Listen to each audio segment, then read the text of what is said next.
মাছ অলপ ভাজি আছোঁ।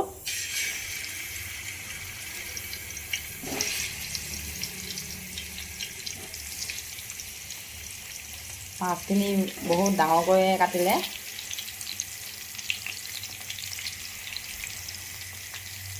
ঘৰত কলগছ আছে যদিও কাটি দিয়া মানুহ নাই, সেইকাৰণে পচলা খাওঁ বুলি ভাবিলেও খাব নোৱাৰোঁ। কেতিয়াবা মানুহ পালে কাটি লওঁ। এতিয়া সৰু ল'ৰা এটাই কাটি দিলে এইখিনি। আৰু মই কলগছৰ যিটো পচলাৰ সৰু পুলিটোৰ শেষৰখিনি সাধাৰণতে খাই পোৱা নাই। যেতিয়াৰ পৰা ৰন্ধা বঢ়া কৰিছোঁ ৰান্ধি পোৱা নাই, খাই পোৱা নাই।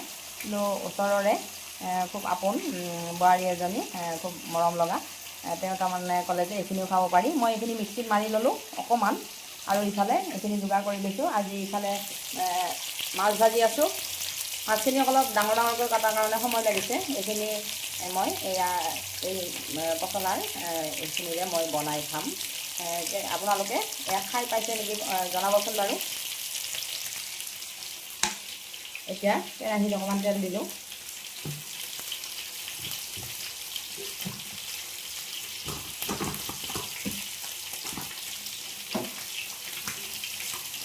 অকণমান পাঁচফোৰণ দিলোঁ।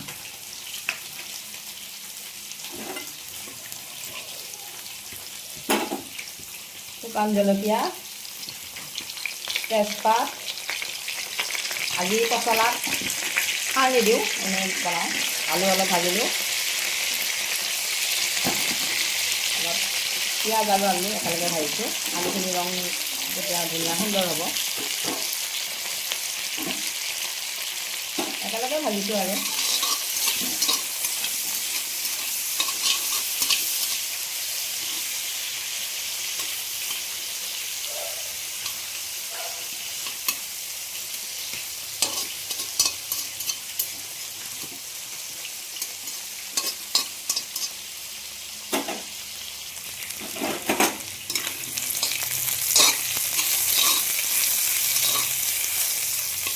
ইয়াত অকণমান মই এতিয়া হালধি দিওঁ। এতিয়া জিৰা গুড়ি দিলোঁ। এতিয়া মই হালধি দিছোঁ। এইখিনি জিৰা গুড়ি দিলোঁ, অকণমান হালধি দিলোঁ, অকণমান ধনিয়া গুড়ি দিছোঁ, আৰু ইফালে অলপমান জালুকো দিলোঁ। জালুকৰ গুড়ি অলপ দি দিলোঁ।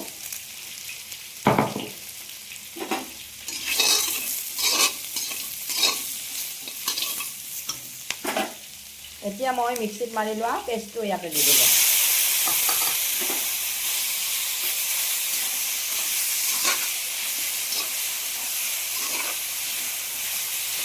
আজি এইখিনি খাই চাম। কলগছ বহুত অসুখৰ কাৰণে ভাল। ইউৰিক এচিডৰ কাৰণেতো কলগছ মহৌষধ হয়। বিভিন্ন ধৰণৰ অসুখৰ কাৰণে মানুহে আজিকালি পচলা খাব লৈছে, কলগছৰ পানী খাব লৈছে।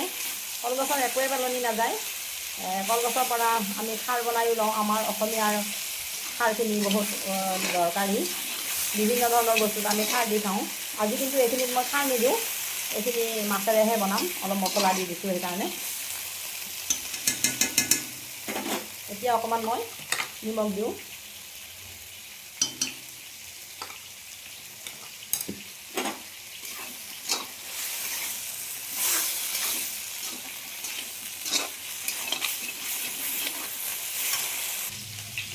এইখিনি ভাজি আছোঁ, নিমখ হালধি চব দিয়া হৈ গৈছে। অকণমান তলত লাগিছে যেতিয়া অকণমান পানী দি দিওঁ।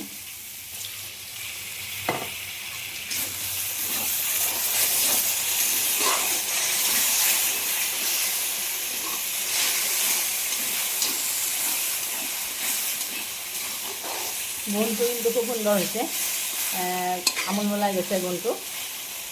ৰংটো ভালেই লাগিছে মোৰ। আপোনালোকৰ কেনেকুৱা লাগিছে কমেণ্ট কৰি জনাব।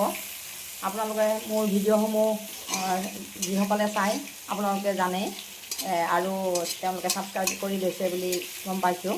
আৰু যিসকল নতুন দৰ্শকে মোৰ এই ভিডিঅ'বোৰ চাই তেওঁলোকে মোৰ চেনেলটো ছাবস্ক্ৰাইব কৰি ল'ব। তেতিয়াহ'লে মোৰ এনেকুৱা হেল্ডি ৰেচিপিবিলাক মই দি থাকোঁ, আপোনালোকে সময়মতে সোনকালে পাই যাব।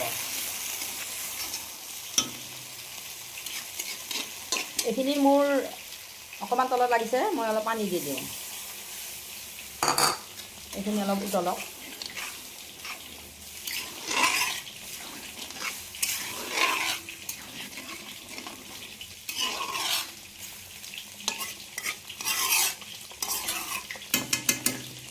ইফালে মোৰ মাছখিনিও ভজা হৈ গ'ল। এই মাছখিনি মই এতিয়া নমাই থওঁ।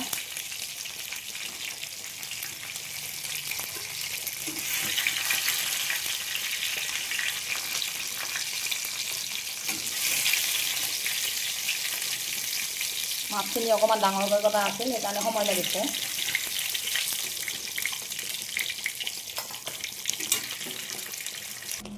এই তৰকাৰীখনৰ পানীখিনি একদম কমি গৈছে, বহুতখিনি কমিল।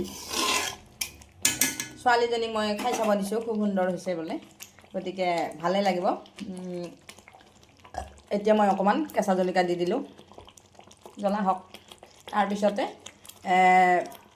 মাছখিনিও দি দিলোঁ ইয়াতে মই।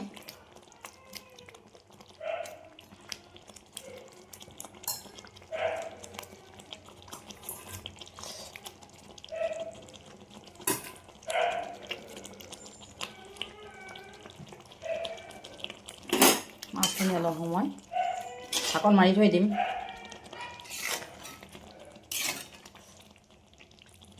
এই তৰকাৰীখন মই আজিহে ফাৰ্ষ্ট বনাইছোঁ, সেইকাৰণে আপোনালোকৰ লগত শ্বেয়াৰ কৰিলোঁ। আপোনালোকে কলগছৰ এই অংশটো খাইছে যদি মোক কমেণ্ট কৰি জনাব। মই এতিয়াহে বুজিছোঁ যে ইমান দিনে মই অলপ ভুল কৰি আছিলোঁ, পেলাই দিছিলোঁ। খুব সুন্দৰ দেখাতো হৈছে আৰু টেষ্ট কৰাজনেও ভালেই পালে।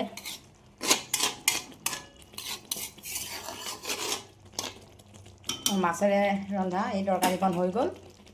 আপোনালোকে মোৰ ইউটিউবত ছাবস্ক্ৰাইব কৰি ল'ব, লগতে বেল আইকনটো দিব, আৰু ফেচবুকত আপোনালোকে মোৰ প্ৰফাইলটো ফ'ল' কৰাৰ কথা নকওঁ, ছাবস্ক্ৰাইব কৰি ল'ব। তেতিয়াহ'লে মোৰ সকলোবোৰ ভিডিঅ' আপোনালোকে সময়মতে পাই গৈ থাকিব। মোৰ প্ৰফাইলটো ছাবস্ক্ৰাইব কৰিব মই ক'ব পাৰোঁ, কিন্তু ফ'ল' কৰাটো আপোনালোকৰ নিজৰ কথা। মোৰ ভিডিঅ'টো ৰন্ধাখিনি মই ইমানতে সামৰিলোঁ। পৰিৱেশনৰ কাৰণে মই এটা এনেকুৱা কণ্টেইনাৰত ওলাই ল'লোঁ। আটাইখিনি মাছ দি পেলাই মই এইখিনি বনালোঁ। মই দেখাত ভালেই পাইছোঁ, আপোনালোকে কেনেকুৱা দেখিছে আপোনালোকে কমেণ্ট কৰি জনাবলৈ নাপাহৰিব দেই। আজিলৈ ভিডিঅ'টো ইমানতে সামৰিলোঁ।